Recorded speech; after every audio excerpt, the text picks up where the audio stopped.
হজরত শাহজালাল আন্তর্জাতিক বিমানবন্দর সহ দেশের অভ্যন্তরীণ সব বিমানবন্দর থেকে কোভিড-19 সংক্রান্ত সব বিধিনিষেধ তুলে দিয়েছে বেসামরিক বিমান চলাচল কর্তৃপক্ষ। শনিবার বেবিচকের ফ্লাইট স্ট্যান্ডার্ড অ্যান্ড রেগুলেশনস বিভাগের সদস্য এয়ার কমোডোর শাহ কাউসার আহমেদ চৌধুরী সই করা এক বিজ্ঞপ্তিতে এ তথ্য জানানো হয়।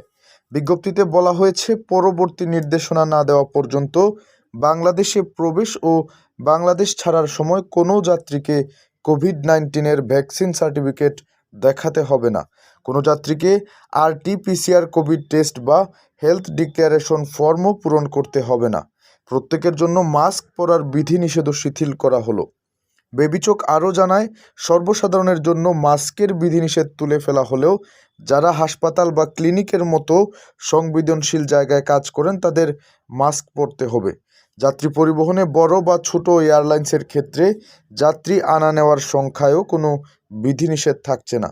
তবে যাত্রীরা যেসব দেশের উদ্দেশ্যে যাবেন তাদের সেসব দেশের স্বাস্থ্য বিষয়ক বিধিনিষেধ মানতে হবে। হজযাত্রীদের উদ্দেশ্যে এতে বলা হয়েছে, হজযাত্রীদের সৌদি আরবের স্বাস্থ্য সংক্রান্ত বিধিনিষেধ মানতে হবে। মার্স ভাইরাসে আক্রান্তের আশঙ্কা থাকায় সবাইকে উট থেকে দূরে থাকতে হবে।